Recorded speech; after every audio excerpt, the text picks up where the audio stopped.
Hi students, welcome to Future Vision NEET Academy.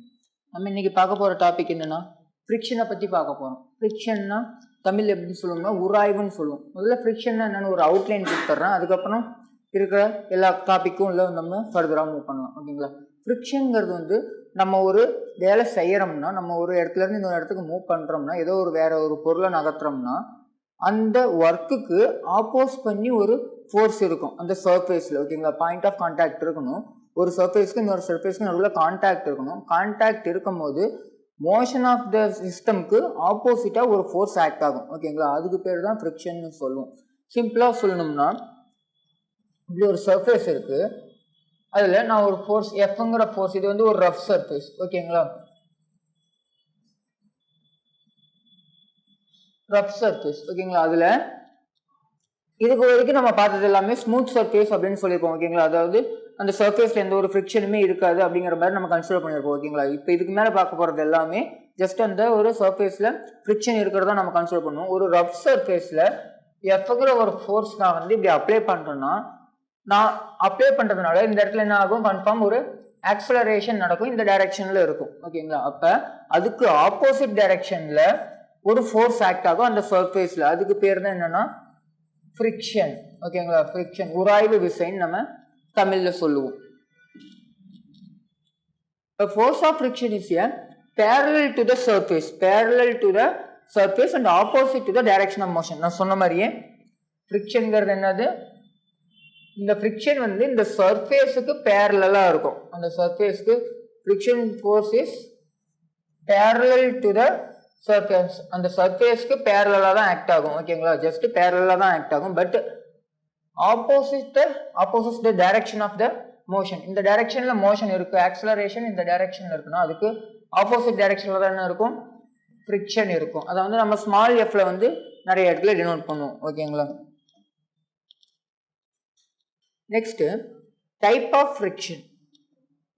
ஃப்ரிக்ஷன்ல மெயினாக பார்த்தோம்னா நமக்கு 3 வகையான ஃப்ரிக்ஷன் இருக்கு. Static friction, limiting friction and kinetic friction. அதாவது நிலை உராய்வு, இயக்க உராய்வு, எல்லை உராய்வு, இந்த மாதிரி 3 வகையான ஃப்ரிக்ஷன் இருக்கு. முதல்ல ஒன்னொன்னா பார்த்துடலாம். ஸ்டாட்டிக் ஃப்ரிக்ஷன் தமிழ் என்னன்னு சொல்லுவோம்னா நிலை உராய்வுன்னு சொல்லுவோம். ஜஸ்ட் ஒரு பொருள் ஸ்டேபிளா இருக்கு, நம்ம ஒரு ஃபோர்ஸ் அப்ளை பண்றோம், அப்ப அப்ளை பண்ணும் போது அது நகரல அப்படின்னா அந்த ஒரு ஃப்ரிக்ஷனுக்கு பேர் என்னது, ஸ்டாட்டிக் ஃப்ரிக்ஷன். நம்ம மூவ் பண்ண அதை ட்ரை பண்றோம், பட் அந்த இடத்துல அது மூவ் ஆகல, ஸ்டேபிளாவே இருக்கு, நிலையாவே இருக்கு அப்படின்னா அதுக்கு பேர் என்னது, ஸ்டாட்டிக் ஃப்ரிக்ஷன். ஓகேங்களா? அதான் சொல்லிருப்பாங்க, the opposing force that comes into play when one body tends to move. அதாவது அது மூவ் ஆகிறதுக்கு ட்ரை பண்ணுது, ஆனா but the actual motion yet not started. அது ஸ்டார்ட் ஆகல, ஆனா ஸ்டார்ட் ஆகிறதுக்கு ட்ரை பண்ணுது, ஆனா அது ஸ்டார்ட் ஆகல. அப்ப அதை தடுக்கிற அந்த ஒரு ஃபோர்ஸ் தான் என்னது, ஸ்டாட்டிக் ஃப்ரிக்ஷன் அப்படின்னு சொல்றாங்க, நிலை உராய்வு அப்படின்னு சொல்றாங்க. நார்மலா ஒரு சர்ஃபேஸ் இந்த மாதிரி இருக்கு, இது ஒரு ரஃப் சர்ஃபேஸ். ஓகேங்களா? ரஃப் சர்ஃபேஸ்ல எஃப்ங்கிற ஃபோர்ஸ் நம்ம இங்க அப்ளை பண்றோம்னா நார்மல் நமக்கு தெரியும் எம்ஜி கீழே ஆக்ட் ஆகும், நார்மல் மேல ஆக்ட் ஆகும். ஃபோர்ஸ் இங்க இருக்குன்னா ஆக்சலரேஷன் இந்த பக்கம் இருக்கிறதுக்கு நம்ம கொடுக்கறதுக்காக ட்ரை பண்றோம், இந்த பக்கம் பிடிச்சி இழுக்கிறோம்னா அந்த பக்கம் போறதுக்காக ட்ரை பண்றோம், பட் அதை ஆப்போஸ் பண்ணி ஒரு ஃபோர்ஸ் தடுத்துட்டு இருக்கு. அந்த ஃபோர்ஸ் என்னது, ஃப்ரிக்ஷனல் ஃபோர்ஸ். இந்த இடத்துல அது மூவ் ஆகலைன்னா அதுக்கு பேர் என்னது, ஸ்டாட்டிக் ஃப்ரிக்ஷன், நிலை உராய்வுன்னு நம்ம சொல்லுவோம். If you body is at rest, ஒருவேளை நம்ம எந்த ஒரு ஃபோர்ஸுமே கொடுக்கல, ஓகேங்களா, ஒரு ஃபோர்ஸ் எதுவுமே கொடுக்கல, அட் ரெஸ்ட்ல இருக்கு, and no pulling force is acting on it. ரெஸ்ட்ல இருக்கு, நம்ம எந்த ஒரு ஃபோர்ஸுமே அது மேல கொடுக்கல அப்படின்னா அப்ப அந்த பொருள் மேல ஃப்ரிக்ஷன் ஆக்ட் ஆகுமான்னு கேட்டீங்கன்னா ஆக்ட் ஆகாது. ஓகேங்களா? அப்ப அந்த பொருள் மேல ஃப்ரிக்ஷன் ஆக்ட் ஆகுமான்னு கேட்டீங்கன்னா ஆக்ட் ஆகுது. எதனாலன்னா static friction is a self adjusting force. ரொம்ப ரொம்ப முக்கியமான வேர்டு, செல்ஃப் அட்ஜஸ்டிங் ஃபோர்ஸ். அதாவது தன்னைத்தானே மாற்றிக்க கூடியது. எக்ஸாம்பிளுக்கு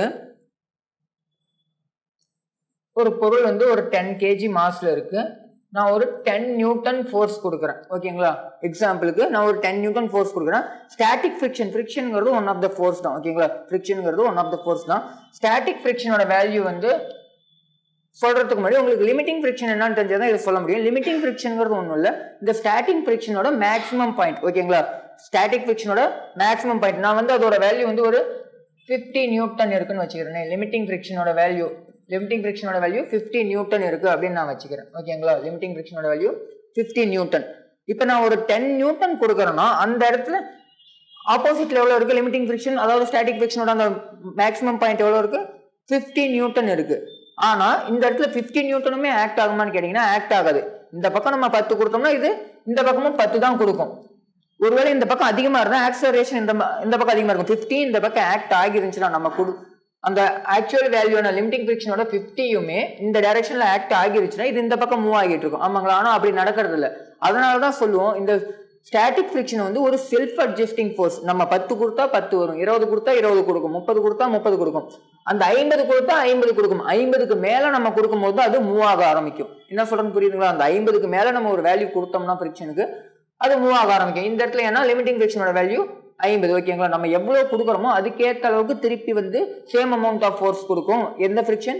ஸ்டாட்டிக் ஃபிரிக்ஷன். அதனால இந்த ஸ்டாட்டிக் ஃபிரிக்ஷனை நம்ம என்னன்னு சொல்லுவோம்னா செல்ஃப் அட்ஜஸ்டிங் ஃபோர்ஸ், தன்னைத்தானே மாத்திக்கக்கூடியது அப்படிங்கறத வந்து நம்ம சொல்லலாம். ஓகேங்களா? நெக்ஸ்ட் லிமிட்டிங் ஃபிரிக்ஷன், தமிழ்ல என்னன்னு சொல்லுவோம்? அதை எல்லை உராய்வு. ஓகேங்களா? அந்த ஸ்டாட்டிக் ஃபிரிக்ஷனோட மேக்ஸிமம் வேல்யூ, ஸ்டாட்டிக் ஃபிரிக்ஷன்ங்கிறது நம்ம என்னன்னு சொன்னோம் செல்ஃப் அட்ஜஸ்டிங் ஃபோர்ஸ். அது எப்ப ஸ்டாட்டிக் ஃபிரிக்ஷன்ல இருந்து மூவ் ஆக ஆரம்பிக்கிறது, ஸ்டேபிளா இருக்கிறத விட்டுட்டு மூவ் ஆக ஆரம்பிக்குதோ அந்த ஒரு பர்டிகுலர் பாயிண்ட்ல இருக்க அந்த ஒரு ஃபிரிக்ஷனுக்கு பேர் தான் அது லிமிட்டிங் ஃபிரிக்ஷன். சிம்பிளா சொல்லணும்னா maximum value of static friction, maximum value of static friction. ஓகேங்களா? அப்ப இந்த ஸ்டாட்டிக் ஃபிரிக்ஷனுக்கான ஃபார்முலா என்ன எழுதலாம்னா just friction directly proportional to normal. அதுதான் வந்து ஃபிரிக்ஷனுக்கான கண்டிஷன். ஃபிரிக்ஷன் வந்து நார்மல் ஃபோர்ஸுக்கு டைரக்ட்லி ப்ரொபோஷனலா இருக்கும். நம்ம normal force R and N denote பண்ணுவோம். ஓகேங்களா? இந்த ப்ரொபோஷனலா தூக்கணும்னா நம்ம ஈக்குவல் பண்ணும்போது ஒரு ப்ரொபோஷனாலிட்டி கான்ஸ்டன்ட் யூஸ் பண்ணுவோம். அந்த கான்ஸ்டன்ட் வந்து தான் நியூ எஸ். இந்த இடத்துல ஸ்டாட்டிக் ஃபிரிக்ஷனோட அந்த கண்டிஷன்ல இருக்கிறதுனால நியூ எஸ்ங்கிறது என்னது கோஎஃபிஷியன்ட் ஆஃப் ஸ்டாட்டிக் ஃபிரிக்ஷன் சொல்லுவோம். ஓகேங்களா? Coefficient of static friction F. மியூஎஸ்ங்கிறது என்னது கோஎஃபிஷியன்ட் ஆஃப் ஸ்டாட்டிக் ஃபிரிக்ஷன். இப்போ மியூஎஸ் மட்டும் நமக்கு வேணும்னா எஃப் ஃபோர்ஸ், அதாவது friction force divided by normal ஃபோர்ஸ்னு கிடைக்கும். ரெண்டுமே நமக்கு வந்து ஒரு ஃபோர்ஸ் தான். ஓகேங்களா? ஜஸ்ட் ரெண்டுமே ஒரு ஃபோர்ஸ். இதுதான் வந்து மியூஎஸ்க்கான ஃபார்முலா. ஒருவேளை ஃபிரிக்ஷனுக்கான ஃபார்முலா வேணும்னா நியூ இன்ட்டு என். ஓகேங்களா? Normal force into coefficient of friction. இப்போ இதோட யூனிட் அண்ட் டைமென்ஷன் பார்க்கும்போது ரெண்டு ஃபோர்ஸ் இருக்கு. ஃபோர்ஸோட யூனிட் வந்து நியூட்டன் தான், நார்மல்ங்கிறது ஒரு ஃபோர்ஸ், அதோட யூனிட்டும் நியூட்டன் தான். அப்ப நியூட்டன் கேன்சல் ஆயிட்டு இதுக்கு யூனிட்டும் எதுவுமே இருக்காது, டைமென்ஷனும் எதுவுமே இருக்காது. நல்லா கவனிச்சுக்கோங்க. ஃபிரிக்ஷனோட கோஎஃபிஷியன்ட்டுக்கு ஃபிரிக்ஷனுக்கு யூனிட் இருக்கு நியூட்டன், ஃபோர்ஸ் தான் அது ஒரு வகையான ஃபோர்ஸ். அப்ப அதோட unit newton. But coefficient of ஃபிரிக்ஷனுக்கு யூனிட்டும் இல்லை, டைமென்ஷனும் இல்லை. ஓகேங்களா? அதே மாதிரி இந்த கோஎஃபிஷியன்ட் ஆஃப் ஃபிரிக்ஷன் எதை டிபெண்ட் பண்ணி இருக்கும்னா material and nature of the surface. நம்ம எந்த பொருள் யூஸ் பண்றோம், எந்த பொருளை வந்து மூவ் பண்ண ட்ரை பண்றோம், அதே மாதிரி எந்த சர்ஃபேஸ்ல அதை மூவ் பண்ண ட்ரை பண்றோம் அப்படிங்கறத பொறுத்து இருக்கும். அந்த சர்ஃபேஸோட அந்த உராய்வு சொரசொரப்பா இருந்துச்சுன்னா அந்த சர்ஃபேஸ் அது வந்து அதிகமா இருக்கும் ஃபிரிக்ஷன் அதுல. இதே ஒரு ஸ்மூத் சர்ஃபேஸா இருந்தா அதுல ஃபிரிக்ஷன் ரொம்ப ரொம்ப கம்மியா இருக்கும். அதுதான் சொல்றாங்க நம்ம எந்த சர்ஃபேஸ்ல அந்த பொருளை மூவ் பண்ண போறோம் அப்படிங்கறத பொறுத்து இந்த கோஎஃபிஷியன்ட் ஆஃப் ஃபிரிக்ஷன் இருக்கும். பட் அது எதை டிபெண்ட் பண்ணியிருக்காங்கன்னா does not depend on area of contact. எந்த அளவுக்கு ஏரியா வந்து தொட்டுக்கிட்டு இருக்கு அப்படிங்கறத வந்து டிபெண்ட் பண்ணி இருக்காது. ஓகேங்களா? இது ஃபிரிக்ஷன் ஏரியா ஆஃப் கான்டாக்டை டிபெண்ட் பண்ணி இருக்காது. நல்லா ஞாபகம் வச்சுக்கோங்க. ஓகேங்களா? இதெல்லாம் முக்கியமான தியரிட்டிக்கல் கொஸ்டின்ஸ்க்காக உங்களுக்கு யூஸ் ஆகும். ஓகேங்களா? கோஎஃபிஷியன்ட் ஆஃப் ஃபிரிக்ஷன் எதை டிபெண்ட் பண்ணியிருக்கும்னா மெட்டீரியலையும் நேச்சர் ஆஃப் அந்த சர்ஃபேஸையும் டிபெண்ட் பண்ணியிருக்கும், ஏரியா ஆஃப் கான்டாக்டை டிபெண்ட் பண்ணியிருக்காது. Next kinetic friction. நெக்ஸ்ட் என்னது? Kinetic friction. இயக்க உராய்வுன்னு நம்ம சொல்லுவோம். இயக்கத்துல இருக்க உராய்வு. ஒரு பொருள் மூவ் ஆகிட்டு இருக்கு. எக்ஸாம்பிளுக்கு நம்ம வந்து ஒரு கார்ல போயிட்டு இருக்கோம். அப்ப அந்த ரோட்டுக்கும் அந்த டயருக்கும் நடுவில் ஒரு ஃபிரிக்ஷன் ஃபோர்ஸ் உராய்வு இருக்கும். அதுதான் வந்து கைனடிக் ஃபிரிக்ஷன் சொல்லுவோம். ஒரு பொருள் மூவ்மெண்ட் ஆயிட்டு இருக்கும்போது அது நடுவில் இருக்க அந்த உராய்வு விசை தான் என்னது?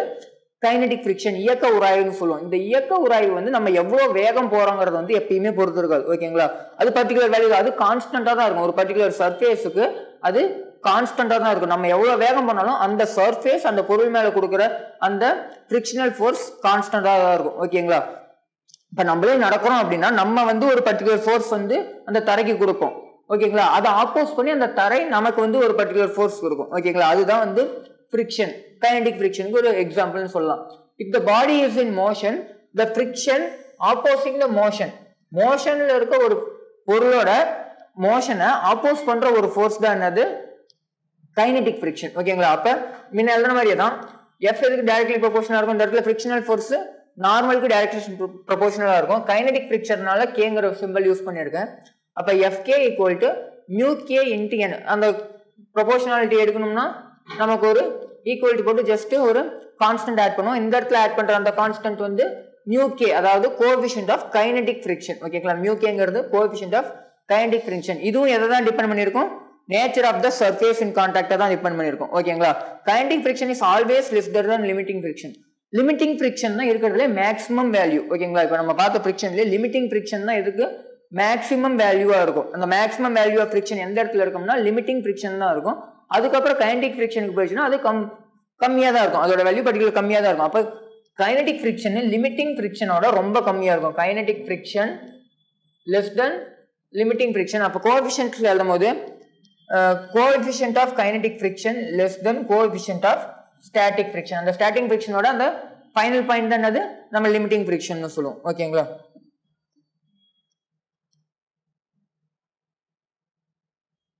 நான் சொன்ன மாதிரியே kinetic friction does not depend on the velocity of the பாடி.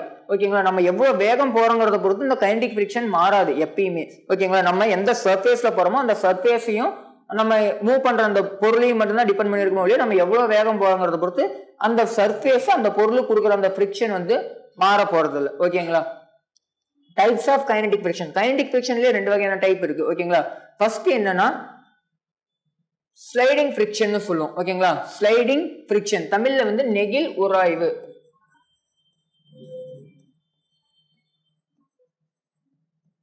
நெகிழ் உராய்வுன்னு சொல்லுவோம். ஜஸ்ட் ஸ்லைடிங் ஃபிரிக்ஷன்ங்கிறது ஒரு நார்மலான ஒரு சர்ஃபேஸ்ல ஒரு பொருளை வந்து ஜஸ்ட் இழுத்துக்கிட்டு போகும்போது, ஓகேங்களா, ஜஸ்ட் பிடிச்சி இழுத்துட்டு போகும்போதோ அல்ல தள்ளிட்டு போகும்போதோ அந்த மாதிரி. ஓகேங்களா, சர்ஃபேஸ் நடுவில் டயர் அந்த மாதிரி வேற எதுவுமே இருக்காது. ஜஸ்ட் ரோல் ஆகிறதுக்கு எந்த ஒரு எதுவுமே இருக்கக்கூடாது, ஜஸ்ட் புடிச்சு தள்ளிட்டு போகும்போது. ஓகேங்களா, அப்ப இருக்க அந்த ஒரு ஃபிரிக்ஷனுக்கு பேர் தான் என்னது நெகிழ் உராய்வுன்னு சொல்லுவோம். இங்கிலீஷ்ல வந்து ஸ்லைடிங் ஃபிரிக்ஷன். எக்ஸாம்பிளுக்கு a flat block is moving. எக்ஸாம்பிளுக்கு நம்ம ஒரு படம் பண்ணா ஜஸ்ட் நம்ம இந்த பிளாக் வந்து இப்படி மூவ் பண்றோம் அப்படின்னா இந்த இடத்துல இருக்கிற ஃபிரிக்ஷன் என்னது ஸ்லைடிங் ஃபிரிக்ஷன். ஓகேங்களா, ஃபோர்ஸ் இங்க கொடுக்குறோம், இங்க வந்து ஃபிரிக்ஷனல் ஃபோர்ஸ் ஆக்ட் ஆகும். ஓகேங்களா, நெக்ஸ்ட் ரோலிங் ஃபிரிக்ஷன். ரோலிங் ஃபிரிக்ஷன்ங்கிறது ஒன்றும் இல்லை, ஒரு பர்டிகுலர் டயர் ஷேப்ல மொத்தத்தில் ஒரு சர்க்குலர் ஷேப்ல இருக்கணும். ஓகேங்களா, சர்க்குலர் ஷேப்ல அந்த பொருள் இருக்கணும். ஜஸ்ட் அதை நம்ம வந்து ரோல் பண்ணும் போது அதுல இருக்க அந்த ஒரு ஃபிரிக்ஷன் தான் என்னது rolling friction. Object such as wheel மாதிரி இருக்கணும், wheel or disc or ring இந்த மாதிரி ஷேப்ல இருக்கணும், அல்லது ஸ்பியர் அல்லது சிலிண்ட்ரிக்கல் ஷேப் இந்த மாதிரி எதா வேணாலும் இருக்கலாம். பட் அதை ரோல் பண்ண முடியணும். ஓகேங்களா, ஜஸ்ட் இப்படி ஒரு இருக்குன்னா அதுல ஒரு பொருள் இப்படி வச்சுன்னா ஜஸ்ட் ரோல் ஆகிட்டு வரும் கீழே. ஓகேங்களா, அந்த மாதிரி ரோல் ஆகிற மாதிரி இருக்க அந்த ஒரு பர்டிகுலர் பொருளோட ஜஸ்ட் நம்ம ரோல் பண்ணும் போது அந்த சர்ஃபேஸ் அந்த பொருளுக்கு கொடுக்குற அந்த ஒரு ஃபிரிக்ஷனல் ஃபோர்ஸ் தான் என்னது ரோலிங் ஃபிரிக்ஷன் நம்ம சொல்லுவோம். Rolling friction directly proportional to ஆறுங்கிறது ஜஸ்ட் நார்மல் தான், நம்ம யூஸ் பண்ற இந்த நார்மல் ரியாக்ஷன் தான். நார்மல் அல்லது நார்மல் ரியாக்ஷன் ஜஸ்ட் ரெண்டுல எப்படி வேணாலும் எழுதிக்கலாம். உங்களுக்கு வந்து எந்த டேர்ம் கன்வீனியன்ட்டா இருக்கோ அந்த டேர்மை யூஸ் பண்ணிக்கங்க. ஓகேங்களா, அப்ப டைரக்ட்லி ப்ரொபோர்ஷனலா எதுக்கு இருக்கும் நார்மலுக்கு இருக்கும் தெரியும். பட் இந்த இடத்துல ரேடியஸ் ஆஃப் த நம்ம ஒரு சர்க்குலர் ஷேப்ல ஒரு பொருளை வந்து ரோல் பண்றோம்னா அந்த பொருளோட ரேடியஸையும் அது டிபெண்ட் பண்ணி இருக்குன்னு சொல்றாங்க. ஓகேங்களா, அந்த பொருளோட ரேடியஸை இன்டைரக்ட்லி ப்ரொபோர்ஷனல். அப்ப ரோலிங்கை வந்து எது வந்து குறைக்கும், அதாவது ஃபோர்ஸ் ஆஃப் ரோலிங் அந்த ரோலிங் ஃபிரிக்ஷன் வந்து ஒருவேளை ரேடியஸ் அதிகமா இருந்தா ரோலிங் ஃபிரிக்ஷனோட வேல்யூ கம்மியா இருக்கும். ஓகேங்களா, இன்டைரக்ட்லி ப்ரொபோர்ஷனல்னா அதுதான் மீனிங். ரேடியஸ் அதிகமா இருந்தா ரோலிங் ஃபிரிக்ஷனோட வேல்யூ கம்மியா இருக்கும். ஓகேங்களா, அப்ப இதுல இருந்து ஃபார்முலா நம்ம எடுத்தோம்னா ஈக்குவல் எடுக்கும் போது நம்ம எப்பயும் போல constant coefficient of friction use பண்ணுவோம். இந்த இடத்துல கோஎஃபிஷியன்ட் ஆஃப் ரோலிங் ஃபிரிக்ஷன்ங்கிறதுனால மியூ ஆர். அப்ப இந்த இடத்துல மியூ ஆர்ங்கிறது coefficient of rolling friction. Mu ஆர்ங்கிறது வந்து has a dimension of length. இந்த இடத்துல பாருங்க கோஎஃபிஷியன்ட் ஆஃப் ஃபிரிக்ஷனுக்கு வந்து நம்ம இது வரைக்கும் என்னென்ன பார்த்திருக்கோம் static, limiting and kinetic friction பார்த்திருக்கோம். அதுலயும் வந்து ஸ்லைடிங் ஃபிரிக்ஷன் ஓகே, அது வரைக்கும் கோஎஃபிஷியன்ட் ஆஃப் ஃபிரிக்ஷனுக்கு வந்து யூனிட்டும் இல்லை டைமென்ஷனும் இல்லை. பட் இந்த இடத்துல ரோலிங் ஃபிரிக்ஷன்ல ஃபார்முலா பாருங்க எக்ஸ்ட்ரா ஒரு n r இருக்கு. ஆமாங்களா, நமக்கு கோஎஃபிஷியன்ட் ஆஃப் ஃபிரிக்ஷன் இது மட்டும் தான். அப்ப mu R equal to f r divided by n. நார்மலும் ஃபோர்ஸும் கேன்சல் ஆகும், ரெண்டும் same dimension same unit. But ஆறுங்கிறது என்னது ஒரு ரேடியஸ் ஒரு டிஸ்டன்ஸை குறியுது. அப்ப அதோட யூனிட் என்னது மீட்டர். அப்ப has a measured in metre. Rolling ஃபிரிக்ஷனை மீட்டர்லயும் மெஷர் பண்ணுவோம். அதோட டைமென்ஷன் அப்ப என்னது லென்த்தோட டைமென்ஷன் எல், நம்ம லென்த்தோட டைமென்ஷனா தான் அதை யூஸ் பண்ணுவோம். மீட்டரை வந்து நம்ம இதில் லென்த்தோட தான் வந்து நம்ம மீட்டர்ல அளக்க முடியும். ஓகேங்களா, அப்ப அது எதோட டைமென்ஷன் லென்த்தோட டைமென்ஷனையும் மீட்டரோட யூனிட்டையும் கொண்டு இருக்கு. ஓகேங்களா, இது ரோலிங் ஃபிரிக்ஷன்.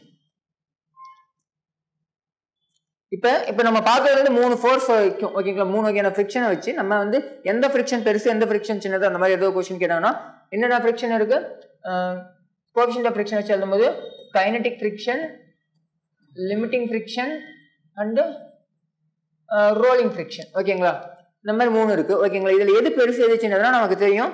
இருக்கிறதுல மேக்ஸிமம் அமௌண்ட் ஆஃப் ஃப்ரிக்ஷன் லிமிட்டிங்க்கு தான் இருக்கும். அதை விட எதுக்கு கொஞ்சம் கம்மியா இருக்கும்னா கைனடிக் ஃப்ரிக்ஷன். அதாவது நம்ம கைனடிக் ஃப்ரிக்ஷன்ல வந்து சொல்றது எதை சொல்லுவோம்னா அந்த ஸ்லைடிங் ஃப்ரிக்ஷன் தான் நார்மலா கைனடிக் ஃப்ரிக்ஷன் இதுல சொல்லுவோம். ரோலிங் ஃப்ரிக்ஷன் அதை விட கம்மியா இருக்கும் ஓகேங்களா. ரோலிங் ஃப்ரிக்ஷன் அதை விட கம்மியா இருக்கும் வேல்யூ ஓகேங்களா.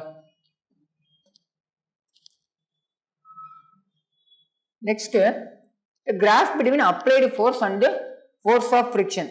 நம்ம ஒரு ஃபோர்ஸ் பர்டிகுலர் ஃபோர்ஸ் அப்ளை பண்றோம், அந்த ஃபோர்ஸுக்கு அந்த அப்ளைடு ஃப்ரிக்ஷன் அதுல இருக்க கொடுக்கக்கூடிய ஃப்ரிக்ஷன் எந்த அளவுக்கு கொடுக்கும் அப்படிங்கறது தான் வந்து நம்ம ஒரு கிராஃபா பார்க்க போறோம் ஓகேங்களா. நம்ம வந்து எக்ஸ் ஆக்சிஸ்ல என்ன எடுத்திருக்கோம், அப்ளைடு ஃபோர்ஸ் வந்து இன்க்ரீஸ் பண்ணிட்டே போறோம் ஓகேங்களா. அப்ளைடு ஃபோர்ஸை இன்க்ரீஸ் பண்ணிட்டே போறோம். அப்ப ஃப்ரிக்ஷன் எப்படி ஆக்ட் ஆகும் அப்படின்னு கேக்குறாங்க ஓகேங்களா. நான் ஃபோர்ஸ் இன்க்ரீஸ் பண்ண self adjusting force limiting friction, அதாவது ஸ்டாட்டிக் ஃப்ரிக்ஷன் வந்து ஒரு செல்ஃப் அட்ஜஸ்டிங் ஃபோர்ஸ் ஆமா தானே. அதாவது உராய்வு விசையில வந்து நிலை உராய்வு வந்து ஒரு செல்ஃப் அட்ஜஸ்டிங் ஃபோர்ஸ். அப்ப அந்த நிலை உராய்வு நம்ம இன்க்ரீஸ் பண்ண கான்ஸ்டன்டா இன்க்ரீஸ் ஆகிட்டே வந்து ஒரு பர்டிகுலர் மேக்ஸிமம் வேல்யூ அடைஞ்சிரும். அந்த ஒரு பர்டிகுலர் மேக்ஸிமம் வேல்யூ தான் நம்ம என்னன்னு சொல்லிருப்போம், லிமிட்டிங் ஃப்ரிக்ஷன் சொல்லியிருப்போம் ஓகேங்களா. அப்ப ஜஸ்ட் டைரக்ட்லி ப்ரொபோர்ஷனா இருக்கு. ஃபோர்ஸ் அப்ளை பண்ண ஃப்ரிக்ஷனும் வந்து அதிகமாயிட்டே இருக்கு. ஒரு பர்டிகுலர் வேல்யூக்கு அப்புறம் அது மேக்ஸிமம் அடைஞ்சிட்டு அதுக்கப்புறம் கைனடிக் ஃப்ரிக்ஷன் வந்து கொஞ்சம் குறைஞ்சிடும். அதோட எப்பயும் போல கைனடிக் ஃப்ரிக்ஷன் அதுக்கப்புறம் ஸ்டார்ட் ஆரம்பிச்சதுக்கு அப்புறம் அதோட வேல்யூ கான்ஸ்டன்டா இருக்கும். அது வெலாசிட்டி பொறுத்து மாற போறதுல நான் சொன்னேன். ஜஸ்ட் நம்ம ஃபோர்ஸ் இன்க்ரீஸ் பண்ணாலும் அதுக்கு மேல ஜஸ்ட் கைனடிக் ஃப்ரிக்ஷன் அது மாற போறதுல கான்ஸ்டன்டா தான் இருக்கும். இப்படிதான் அதோட கிராஃப் இருக்கும். அப்ப இந்த லைன் தான் என்னது கைனடிக் ஃப்ரிக்ஷன், இது லிமிட்டிங் ஃப்ரிக்ஷன், இது என்னது ஸ்டாட்டிக் ஃப்ரிக்ஷன் ஓகேங்களா. இந்த பர்டிகுலர் பாயிண்ட் மட்டும் லிமிட்டிங் ஃப்ரிக்ஷன், இந்த மொத்த லைன் என்னது கைனடிக் ஃப்ரிக்ஷன், இது ஸ்டாட்டிக் ஃப்ரிக்ஷன். எதனால அது ஒரு செல்ஃப் அட்ஜஸ்டிங் ஃபோர்ஸ் ஓகேங்களா. ஜஸ்ட் டைரக்ட்லி ப்ரொபோர்ஷனலா இருக்கு. அதேதான் இங்க கொடுத்துருப்போம். ஓஏங்கிற அந்த ஒரு ஃபர்ஸ்ட் பாயிண்ட் வந்து என்ன குறிக்குது, ஸ்டாட்டிக் ஃப்ரிக்ஷனை வந்து குறிக்குது. அது வந்து it is the value, it's values increases linearly with the applied force. Force apply பண்ண ஜஸ்ட் அது இன்க்ரீஸ் ஆகுது ஓகேங்களா. அட் ஏங்கிற பாயிண்ட்ல வந்து நமக்கு என்ன கிடைச்சது, ஸ்டாட்டிக் ஃப்ரிக்ஷன் இஸ் மேக்ஸிமமா கிடைச்சதுங்களா. அப்ப அந்த ஒரு பர்டிகுலர் பாயிண்ட் தான் நம்ம என்னன்னு சொல்லுவோம், லிமிட்டிங் ஃப்ரிக்ஷன் சொல்லுவோம். அதுக்கப்புறம் அந்த பார்ட் ஏக்கு அப்புறம் அந்த பிசி அந்த பார்ட் வந்து நமக்கு எப்படி கிடைச்சது, ஒரு கைனடிக் ஃப்ரிக்ஷனா கிடைச்சது. அந்த அது எப்படி இருக்கு, எக்ஸ் ஆக்சிஸ்க்கு பேரலா இருக்கு ஓகேங்களா. அதுதான் சொல்லியிருக்காங்க. நெக்ஸ்ட் ஃப்ரிக்ஷனுக்கு நார்மலா எக்ஸாம்பிள் சொல்லணும். நம்ம என்ன சொன்ன மாதிரியே நடக்கிறது, நம்ம வந்து ஒரு வண்டி வந்து ஒரு இடத்துல இருந்து இன்னொரு இடத்துக்கு நம்ம கொண்டு போறது.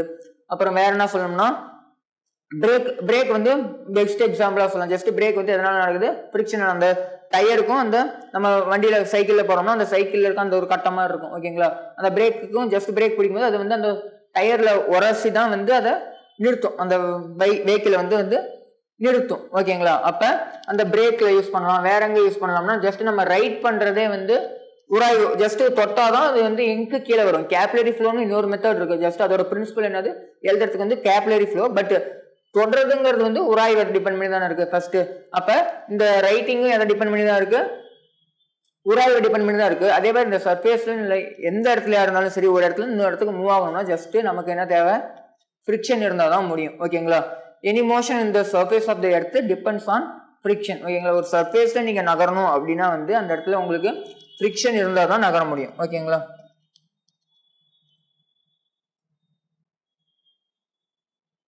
Methods of reducing friction. இந்த ஃப்ரிக்ஷனை குறைக்கிறதுக்கு என்னென்ன வழி ஓகேங்களா. சில இடத்துல இந்த ஃப்ரிக்ஷன் வந்து ரொம்ப டிஸ்அட்வான்டேஜாகவும் இருக்கும். எப்படின்னா நமக்கு தேவையான அளவு மட்டும் இல்லாமல் அதிகமாக இருந்துச்சுன்னா அது வந்து நம்மளோட மோஷனையே பாதிக்கும் ஆமாங்களா. நமக்கு தேவையான அளவு ஃப்ரிக்ஷன் இல்லாமல் கொஞ்சம் அதிகமாக இருந்தால் நம்மளோட மோஷனையே பாதிக்கும். எக்ஸாம்பிளுக்கு நம்ம வந்து சில இடத்துல தேவையான அளவு இருக்காது, சில இடத்துல தேவையான அளவுக்கு அதிகமாக இருக்கும். எக்ஸாம்பிளுக்கு ஒரு தார் ரோட்ல நம்ம தள்ளிட்டு போறோம்னா ஒரு வண்டியை, அப்ப வந்து நம்மளால ஈஸியா தள்ளிட்டு போக முடியும், ஏன்னா அந்த இடத்துல தேவையான அளவு ஃப்ரிக்ஷன் இருக்கும். இதே ஒரு மணல் இருக்கு, அந்த மணலுக்குள்ள நம்ம வண்டியை தள்ளிட்டு போறோம்னா அந்த இடத்துல ஃப்ரிக்ஷன் தேவையான அளவுக்கு இருக்காது, ஜஸ்ட் ஃப்ரிக்ஷன் அந்த இடத்துல கம்மியா இருக்கும். ஃப்ரிக்ஷனை ரெடியூஸ் பண்றதுக்கான ஒரு வழி அதை யூஸ் பண்ணுவாங்க. ஜஸ்ட் ஒரு மணல், ஒரு சர்ஃபேஸ்ல மணலை கொட்டிட்டு அதுக்கு மேல நீங்க நடந்து பாருங்களே வலிக்கி விட்டுரும் ஓகேங்களா. ஃப்ரிக்ஷன் கம்மியா தான் இருக்கும் ஓகேங்களா. அப்ப ரெடியூஸ் பண்றதுக்கான வழி என்னன்னா பாலிஷ் பண்றது, அந்த சர்ஃபேஸை பாலிஷ் பண்றது. வேற என்ன சொல்லலாம்னா லூப்ரிகேஷன், தமிழ்ல உயவுன்னு சொல்லுவாங்க. லூப்ரிகேஷன்ங்கிறது ஒண்ணு இல்லை, ஜஸ்ட் ஒரு ஒரு எண்ணெய் பொருள் ஓகே அப்படி சொல்லலாம், எண்ணெய் மாதிரி ஒரு இடத்துல வந்து அப்ளை பண்ணி ஜஸ்ட் அதோட ஃப்ரிக்ஷன் உராய்வை வந்து குறைக்கிறது. எக்ஸாம்பிளுக்கு இந்த சைக்கிள்ல வந்து அந்த செயின்ல எல்லாம் வந்து நம்ம ஜஸ்ட் அது வந்து கரெக்டா வந்து ஃப்ளோ ஆகணும் அப்படிங்கிறதுனால செயின்ல வந்து நம்ம என்ன ஊற்றுவோம், ஆயில் ஊற்றி ஜஸ்ட் ரொம்ப மெதிக்கிறதுக்கு வந்து நமக்கு டைட்டா இருக்கும்போது ஆயில் ஊற்றினோம்னா ஜஸ்ட் நம்மளோட அந்த ஃப்ளோக்கு வந்து அது யூஸ்ஃபுல்லா இருக்கும். அதுதான் வந்து நம்ம என்னன்னு சொல்லணும், லூப்ரிகேஷன், பால் பியரிங். அப்புறம் வேற எதாவது சொல்லலாம்னா by proper selection of material. நம்ம எடுத்துக்கிற அந்த மெட்டீரியலை பொறுத்து இருக்கும். சில மெட்டீரியல் வந்து எப்படி இருக்கும், சில மெட்டீரியல் வந்து உராய்வு வந்து கம்மியாக இருக்கும், சில மெட்டீரியல் வந்து உராய்வு அதிகமாக இருக்கும். ஓகேங்களா, நம்ம எடுத்துக்கிற மெட்டீரியலை பொறுத்தும் அதை வந்து குறைக்கலாம் அப்படின்னு சொல்லியிருக்காங்க. நெக்ஸ்ட் இதுல பார்க்க போற டாபிக் என்னன்னா ஆங்கிள் ஆஃப் ஃப்ரிக்ஷன். ஃப்ரிக்ஷனோட ஆங்கிள் எங்க இருக்கும், அது எதை வந்து நம்ம ஆங்கிள் ஆஃப் ஃப்ரிக்ஷன் சொல்லுவோம், உராய்வு கோணம் அப்படின்னு சொல்லுவோம். நார்மலா நமக்கு தெரியும் ஒரு சர்ஃபேஸ், ரஃப் சர்ஃபேஸ், அதுல எஃப்ங்கிற ஃபோர்ஸ் இந்த டைரக்ஷன்ல நம்ம அப்ளை பண்றோம். அப்ப ஃப்ரிக்ஷன் எந்த டைரக்ஷன்ல இருக்கும், அதுக்கு ஆப்போசிட் டைரக்ஷன்ல இருக்கும். ஸ்ட்ரெயிட்டா கீழே வெயிட்டும் பர்பெண்டிகுலரா மேல நார்மலும் ஆக்ட் ஆகும். இந்த ஆங்கிள் ஆஃப் ஃப்ரிக்ஷன்ங்கிறது எதை சொல்லுவாங்கன்னா இந்த நம்ம கொடுக்குற அந்த ஃபோர்ஸ்னால உருவாகிற அந்த ரிசல்டன்ட். ஓகேங்களா, அந்த ரிசல்டன்ட் ஃபோர்ஸுக்கும் அதை வந்து இல்லைன்னா கான்டாக்ட் ஃபோர்ஸ்னு சொல்லுவோம். கான்டாக்ட் ஃபோர்ஸ் அல்லது ரிசல்டன்ட் ஃபோர்ஸ்னு சொல்லலாம். அந்த இடத்துல அந்த கான்டாக்ட் ஃபோர்ஸுக்கும் நார்மலுக்கும் நடுவில் இருக்க அந்த ஒரு பர்டிகுலர் ஆங்கிள் தான் நம்ம என்னன்னு சொல்லுவோம்னா ஆங்கிள் ஆஃப் ஃப்ரிக்ஷன் அப்படின்னு சொல்லுவோம். அந்த பர்டிகுலர் ஆங்கிள் என்னன்னு சொல்லுவோம், ஆங்கிள் ஆஃப் ஃப்ரிக்ஷன் சொல்லுவோம். Angle between resultant of limiting friction, நம்ம அப்ளை பண்ற அந்த ஃப்ரிக்ஷனுக்கு, இந்த நம்ம அப்ளை பண்ற ஃபோர்ஸ்க்கு ஆப்போஸ் பண்ற அந்த ஃப்ரிக்ஷனோட ரிசல்டன்ட் எந்த டைரக்ஷன்ல ஆக்ட் ஆகுதோ அந்த ரிசல்டன்ட்டுக்கும் நார்மல், அந்த பெர்பெண்டிகுலர் நார்மலுக்கும் நடுவில் இருக்க அந்த ஆங்கிள் தான் அது ஆங்கிள் ஆஃப் ஃப்ரிக்ஷன். நார்மலா இந்த இடத்துல நம்ம டேன் தீட்டா அப்ளை பண்ணோம்னா நமக்கு என்ன கிடைக்கும், இந்த ஆங்கிள் தீட்டானா நம்ம டேன் தீட்டா அப்ளை பண்றோம். அப்ப டேன் அப்ளை பண்ணும்போது ஆப்போசிட் பை அட்ஜஸ்ட் யூஸ் பண்ணுவோமா, அப்ப ஆப்போசிட் என்னது இந்த ஆங்கிள் வரும், இது என்னது பேரலா இருக்கு ரெண்டும். அப்ப ஆப்போசிட் வந்து நமக்கு ஃப்ரிக்ஷன் தான் கிடைக்குது. அப்ப friction by normal, friction by நார்மல்னா நமக்கு என்ன தெரியும், கோஎஃபிஷியன்ட் ஆஃப் ஃப்ரிக்ஷன். நார்மலா ஃப்ரிக்ஷன் என்ன ஃபார்முலா, நியூ இன்ட்டு என், அதான் யூஸ் பண்ணுவோம். அது ஸ்டாட்டிக் ஃப்ரிக்ஷனா, லிமிட்டிங் ஃப்ரிக்ஷனா, கைனடிக் ஃப்ரிக்ஷனா, அதை பேஸ் பண்ணி நம்ம அதை மாத்திக்குவோம். ஓகேங்களா, ஜஸ்ட் நியூ இன்ட்டு என். அப்ப நமக்கு வந்து மியூ மட்டும் வேணும் அப்படின்னா என்ன யூஸ் பண்ணலாம், எஃப் பை என். அப்ப அதுதான் நீங்க கேட்டிருக்கு ஃப்ரிக்ஷன் பை நார்மல். அப்ப நம்ம அதை என்ன எழுதலாம், கோஎஃபிஷியன்ட் ஆஃப் ஃப்ரிக்ஷன் எழுதலாமா. அப்ப tan θ ஈக்குவல் டு மியூ அப்படிங்கறத, மியூ எஸ் இந்த இடத்துல ஸ்டாட்டிக் ஃப்ரிக்ஷன். ஓகேங்களா, நம்ம அப்ளை பண்ணும்போது அது வந்து நகரல அப்படின்னா அது வந்து ஸ்டாட்டிக் ஃப்ரிக்ஷன். ஓகேங்களா, அப்ப mu S equal to tan θ அப்படிங்கறது அந்த இடத்துல ஒருவேளை ஆங்கிள், அந்த பர்டிகுலர் ஆங்கிள் கேட்டாங்கன்னா நம்ம ஜஸ்ட் இந்த வேல்யூக்கு ஈக்குவலா இருக்கும். ஓகேங்களா, ஸ்டாட்டிக் ஃப்ரிக்ஷனுக்கு ஈக்குவலா இருக்கும். அதோட tan வேல்யூ எடுத்தோம்னா, அப்ப tan வேல்யூ எடுக்கிறது என்னது, just θ equal to tan inverse of mu. அப்ப அந்த மியூக்கு வந்து நம்ம tan θ வேல்யூ பார்த்தோம்னா, ஒருவேளை எக்ஸாம்பிளுக்கு வந்து 1 இந்த மாதிரி கொடுத்திருந்தோம்னா அது tan ஓட வேல்யூ என்னவோ அதுதான் வந்து நமக்கு ஆன்சரா வரும். ஓகேங்களா,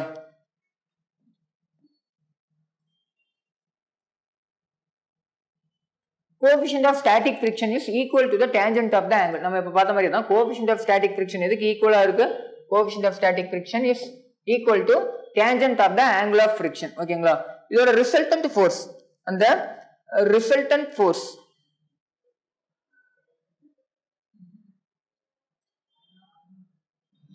ஓகேங்களா, ரிசல்டன்ட் ஃபோர்ஸ் எப்படி கண்டுபிடிக்கிறது, ரிசல்டன்ட் ஃபோர்ஸ் அல்லது அதை வந்து எஸ் அல்லது எஃப்சி ல டினோட் பண்ணுவோம். ஓகேங்களா, இந்த இடத்துல அந்த ரிசல்டன்ட் எப்படி நமக்கு கிடைச்சது, இந்த இடத்துல நார்மல், இந்த இடத்துல ஃப்ரிக்ஷன்,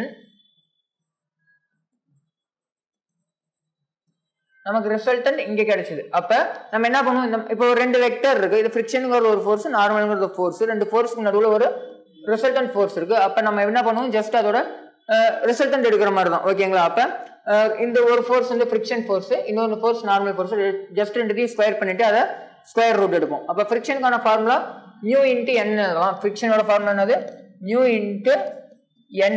என்க்கு பதிலாக நம்ம இந்த இடத்துல என்ன எழுதலாம், ஜஸ்ட் கீழே என்ன ஆக்ட் ஆனிச்சு, எம்ஜிங்கிற ஆக்ட் ஆனிச்சு. அப்ப என் ஈக்குவல் டு எம்ஜி நம்மளால எழுத முடியும். அப்ப என்க்கு பதிலாக எம்ஜின்னு யூஸ் பண்ணோம்னா மியூ எம்ஜி, ஃப்ரிக்ஷனுக்கு பதிலாக நார்மலுக்கு பதிலாக எம்ஜின்னு எழுதலாம். ஓகேங்களா, அப்ப எம்ஜி ஸ்கொயர். அப்ப ஜஸ்ட் இதை நம்ம ஸ்கொயர் பண்ணோம்னா எம்ஜி ஸ்கொயர் ஆகும். இங்க மியூ ஸ்கொயர் எம்ஜி ஸ்கொயர், இங்க எம்ஜி ஸ்கொயர்னு இருக்கும். ரெண்டுத்துலயும் எம்ஜி ஸ்கொயர் இருக்கு. அப்ப எம்ஜி ஸ்கொயர் காமனா வெளியே இதுக்குள்ளே எடுத்துட்டு ஸ்கொயர் ரூட்டுக்குள்ள இருந்து வெளியே எடுக்கும்போது நமக்கு என்ன கிடைக்கும், வெறும் எம்ஜி மட்டும் கிடைக்கும். மீதி உள்ள இங்க என்ன இருக்கும், மியூ ஸ்கொயர் இருக்கும், இங்க 1 இருக்கும். எதுவுமே இல்லைன்னா ஜஸ்ட் 1 இருக்கும். அப்ப மியூ ஸ்கொயர் பிளஸ் 1, இதுதான் வந்து ரிசல்டன்ட் ஃபோர்ஸ்க்கான வேல்யூ. அப்ப இந்த இடத்துல ஒருவேளை ஃப்ரிக்ஷனே இல்லை, இந்த கண்டிஷன்ல ஃப்ரிக்ஷனே இல்லை அப்படின்னா, அதுதான் ஃப்ரிக்ஷனே இல்லைன்னா மீனிங் என்னது, கோஎஃபிஷியன்ட் ஆஃப் ஃப்ரிக்ஷனோட வேல்யூ 0. அப்ப ஃபிரிக்ஷனே இல்லைன்னா S ஓட வேல்யூ அந்த ரிசல்டன்ட் வேல்யூ ரொம்ப மினிமமா இருக்கும். ஜஸ்ட் இந்த வேல்யூ போயிட்டு மீதி இருக்க இந்த ஒரு பர்டிகுலர் வேல்யூ மட்டும் தான் இருக்கும். அந்த mgக்கு மட்டும் தான் அது ஈக்குவலா இருக்க முடியும். அப்ப mg இருக்கிறதுலே சின்னது.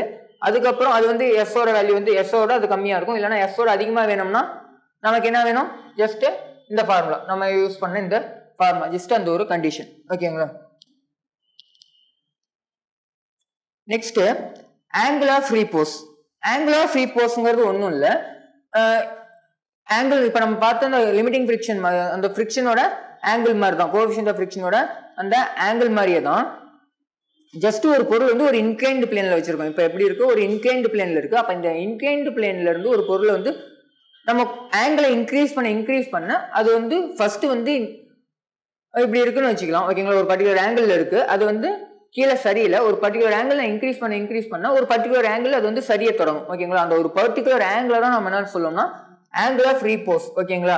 the angle of the inclined plane with horizontal such that the body placed on it is just begins to slide. அந்த ஸ்லைட் ஆக தொடங்குற அந்த ஒரு பர்டிகுலர் ஆங்கிள் வந்து என்னது? angle of repose. நம்ம இதை வந்து டிஃபரன்ஷியேட்டுக்காக ஆல்ஃபான்னு இந்த இடத்துல யூஸ் பண்ணலாம். அப்படி ஆல்ஃபான்னு யூஸ் பண்ணோம்னா நமக்கு தெரியும் இந்த இடத்துல ஒரு பாடி இருக்குன்னா கீழே என்ன ஆக்ட் ஆகும்? mg. அதோட ரெண்டு காம்பனண்ட் எப்பயும் போல இங்க mg cos mg sin. இங்க ஆல்ஃபா யூஸ் பண்ணிக்கிறதுனால sin alpha cos alpha. Normal வந்து பெர்பெண்டிகுலரா மேல இருக்கும். இது இந்த பக்கம் ஸ்லைட் ஆகுதுன்னா இந்த பக்கம் தானே ஆக்சலரேஷன் இருக்கும். அப்ப எந்த பக்கம் மூவ்மெண்ட் இருக்கும் அதுக்கு ஆப்போசிட் டைரக்ஷன்ல தான் என்ன இருக்கும்? ஃபிரிக்ஷன் இருக்கும். அப்ப ஃபிரிக்ஷன் இந்த டைரக்ஷன் நம்ம யூஸ் பண்ணோம்னா நமக்கு எப்படி ஈக்குவேஷன்ஸ் கிடைக்குதுன்னா mg sin alpha equal to mg sin எதுக்கு ஈக்குவல்? ஃபிரிக்ஷனுக்கு ஈக்குவல். அதே மாதிரி நார்மல் எதுக்கு ஈக்குவல்? ஜஸ்ட் mg cos க்கு ஈக்குவல். ஓகேங்களா? mg cos க்கு ஈக்குவல். அப்ப mg sin alpha equal to நம்ம என்ன எழுதலாம் இந்த இடத்துல? ஃபிரிக்ஷனோட formula static friction into normal. ஓகேங்களா? ஃபிரிக்ஷனோட ஃபார்முலா mu இன்டு n, அதாவது coefficient of friction into normal. ஓகேங்களா? அப்ப இதுல இருந்து நார்மலுக்கு பதிலா நம்ம என்ன எழுதலாம்? இப்பதான் நம்ம கண்டுபிடிச்சோம். நார்மலுக்கு பதிலா mg cos ஆல்ஃபா அதை சப்ஸ்டிட் பண்ணோம்னா ஜஸ்ட் அந்த டேர்ம் இந்த பக்கம் கொண்டு வந்தோம்னா mm கேன்சல் பண்ணலாம் ரெண்டு பக்கமும். ஓகேங்களா? mg கேன்சல் பண்ணிடலாம். mg கேன்சல் பண்ணலாம். cos இந்த பக்கம் வந்தா sin by cos நமக்கு கிடைக்கும், tan கிடைக்கும். அப்ப tan θ தான் நமக்கு என்னன்னு கிடைக்குது? கோஎஃபிஷியன்ட் ஆஃப் ஃபிரிக்ஷனோட வேல்யூ. சேம் ஃபார்முலா தான் இங்கேயும் கிடைக்குது. இதுக்கு முன்னாடி நம்ம என்ன பார்த்தோம்? ஆங்கிள் ஆஃப் ஃபிரிக்ஷனுக்கு பார்த்தா அதே சேம் ஃபார்முலா தான் இங்கேயும் நமக்கு கிடைக்குது. அப்ப இந்த இடத்துல நம்ம வந்து ஏற்கனவே நமக்கு தெரியும் μs ஈக்குவல் டு tan θன்னு எழுதிருக்கோம். ஆமாங்களா? அப்ப இந்த இடத்துல μs ஈக்குவல் டு tan ஆல்ஃபான்னு வருது. அப்ப இந்த தீட்டாவும் ஆல்ஃபாவும் வெவ்வேறு இல்லை, ரெண்டும் ஒண்ணுதான். அப்ப இந்த இடத்துல நம்ம எப்படி யூஸ் பண்ணிக்கலாம்? ஆல்ஃபா ஈக்குவல் டு தீட்டா, அதாவது angle of friction equal to angle of ரீபோஸ்க்கு ஈக்குவலா இருக்கும் அப்படின்னு சொல்லியிருக்காங்க. ஓகேங்களா? Next, if the object rest, ஒருவேளை இந்த இன்க்ளைன்டு பிளேன்ல ஆப்ஜெக்ட் ரெஸ்ட்ல இருந்துச்சு அப்படின்னா ஃபிரிக்ஷன் அதிகமா இருக்குன்னு அர்த்தமா? அந்த லிமிட்டிங் ஃபிரிக்ஷன் தான் வந்து அதிகமா இருக்கிறதா அர்த்தம். அப்ப friction greater than mg sin θ. ஓகேங்களா? இப்ப இங்க ஒரு ஆப்ஜெக்ட் இருக்குன்னா இந்த டைரக்ஷன் என்ன இருக்கு? ஃபிரிக்ஷன் இருக்கு. இங்க mg sin θ இருந்துச்சு. ஆமாங்களா? ஒருவேளை அந்த பாடி வந்து மூவ் ஆகல அப்படின்னா என்ன காரணம்? இந்த பக்கம் இருந்த ஃபோர்ஸ் அதிகம் தான் அர்த்தம். அப்ப ஃபோர்ஸ் அந்த இடத்துல இருந்த ஃபோர்ஸ் என்னது? ஃபிரிக்ஷன். இங்க கீழே இருக்கிறது எதோட அதிகமா இருக்கு? mg sin θவோட அதிகமா இருக்கு. இந்த இடத்துல ஆக்சலரேட் ஆகல. அப்ப ஆக்சலரேஷன் என்னது? 0. அப்ப ரிசல்டன்ட் ஃபோர்ஸ்க்கான ஃபார்முலா நம்ம ஜஸ்ட் அப்ளை பண்ணும்போது இந்த வேல்யூஸ் நமக்கு என்ன கிடைக்கும்? mg sin θ. லிமிட்டிங் ஃபிரிக்ஷனோட வேல்யூ எதுக்கு ஈக்குவல்? mg sin θக்கு ஈக்குவல். நார்மலோட வேல்யூ எதுக்கு ஈக்குவல்? இங்க இருந்த நார்மல் mg cos க்கு ஈக்குவல். ஓகேங்களா? mg cos க்கு ஈக்குவல். ஜஸ்ட் நம்ம இந்த ஸ்கொயர் பண்ணும்போது என்ன இருக்கும்? mg square plus mg square இங்க இருக்கும். இங்க sin square cos square. sin ஸ்கொயர் பிளஸ் cos ஸ்கொயரோட வேல்யூ 1. ஓகேங்களா? அப்ப ஜஸ்ட் இதை வெளியே எடுக்கும்போது ரூட்ல இருந்து வெளியே எடுக்கும்போது அந்த 1 போயிடுச்சுன்னா மீதி mg ஸ்கொயர் மட்டும் கிடைக்கும். mg ஸ்கொயரையும் ஸ்கொயர் ரூட்டையும் கேன்சல் பண்ணா நமக்கு மீதி என்ன கிடைக்கும்? வெறும் mg மட்டும் கிடைக்கும். அப்ப ரெஸ்ட்ல இருக்கும் போது கான்டாக்ட் ஃபோர்ஸ் அல்லது ரிசல்டன்ட் ஃபோர்ஸோட வேல்யூ என்னது? mg. இதே அந்த பொருள் மூவ் ஆக ஸ்டார்ட் பண்ணுது, அதாவது அட் எ பாயிண்ட் ஸ்டார்ட் ஆகிற அந்த ஒரு பர்டிகுலர் பாயிண்ட்ல எப்படி இருக்கும்னா அந்த மியூ கோஎஃபிஷியன்ட் ஆஃப் ஃபிரிக்ஷன் எதுக்கு ஈக்குவலா இருக்கும்? tan θ இருக்கும். இதுக்கு முன்னாடி நம்ம பார்த்ததுல எது பெருசா இருந்துச்சு? நம்ம பார்த்ததுல கோஎஃபிஷியன்ட் ஆஃப் ஃபிரிக்ஷன் எதுக்கு? Just coefficient of friction greater தான் இருந்துச்சு. எப்படி ஃபிரிக்ஷன் கிரேட்டர் தானோ அதே மாதிரி கோஎஃபிஷியன்ட் ஆஃப் ஃபிரிக்ஷன் இந்த இடத்துல கிரேட்டர் தான். பட் இந்த மூவ் ஆகிற அந்த ஒரு பர்டிகுலர் பாயிண்ட்ல ரெண்டும் ஈக்குவலா இருக்கும். ஓகேங்களா? ரெண்டும் ஈக்குவலா இருக்கும். அப்ப இந்த இடத்துல ஃபிரிக்ஷன் எதுக்கு ஈக்குவலா இருக்கும்? mg sin θ இருக்கும். நாம நார்மலோட வேல்யூ தெரியும் mg cos θ. மறுபடியும் நம்ம ரிசல்டன்ட் எடுத்தோம்னா இதோட ரிசல்டன்ட் ஃபோர்ஸ் எப்படி இருக்கும்னா சேம் இதே மாதிரி நம்ம சப்ஸ்டிட் பண்ணா நமக்கு என்னதான் கிடைக்கும்? mgங்கிறது மட்டும் தான் கிடைக்கும். இந்த இடத்துலயும் ஆக்சிலரேஷன் 0 தான். ஏன்னா இந்த பொருள் இன்னும் மூவ் ஆகுறதுக்கு ஸ்டார்ட் பண்ற அந்த ஒரு பர்டிகுலர் பாயிண்ட் தான் அது. ஓகேங்களா, இப்ப பொருள் மூவ் ஆகுது. ஓகேங்களா, இப்ப என்ன மூணாவது கண்டிஷன் என்னது, if the object moving or sliding down, கீழ் பக்கமா மூவ் ஆகிட்டு வருது. ஜஸ்ட் நம்ம எப்படி வச்சிருக்கோம், கீழ் பக்கமா ஸ்லைட் ஆயிட்டு வருது. அப்ப ஆக்சிலரேஷன் எந்த டைரக்ஷன், இந்த டைரக்ஷன்ல ஆக்சிலரேஷன் இருக்கு. அப்ப இந்த இடத்துல ஃபிரிக்ஷன் கம்மி ஆயிடுச்சு. mgயோட வேல்யூ அதிகமா இருந்திருந்தா தான் இது கீழே வரும். ஆமா தானே, எந்த ஃபோர்ஸ் அதிகமா இருக்கும் அந்த பக்கம் தான் வந்து பாடி வந்து மூவ் ஆகும். அப்ப இந்த பொருள் வந்து இந்த டைரக்ஷன்ல மூவ் ஆகுதுன்னா ஃபிரிக்ஷன் வந்து இந்த பக்கம் தான் இருக்கும் எப்பயுமே. பட் ஃபிரிக்ஷனோட வேல்யூ குறைஞ்சிருக்குன்னு அர்த்தம். அப்ப ஃபிரிக்ஷன் சின்னது, எதை விட mg sin θவோட சின்னது. நமக்கு எப்பயும் போல நார்மல் வந்து எதுக்கு ஈக்குவலா இருக்கும், mg cos θக்கு ஈக்குவலா இருக்கும். இப்ப இதை வந்து நம்ம அப்ளை பண்ணும் போது ஃபார்முலால, ஓகேங்களா, நமக்கு என்ன f = mu, சேம் ஃபார்முலா தான். அப்ப f இந்த இடத்துல என்னென்ன இருக்கு, mg sin θ, அதை ஆப்போஸ் பண்றது என்னது mu n. இந்த இடத்துல ஆக்சிலரேஷன் இருக்கு, அதனால m யூஸ் பண்றோம். இது வரைக்கும் நமக்கு ஆக்சிலரேஷனே இல்லை, அதனால = 0 நம்ம யூஸ் பண்ணிருக்கோம்.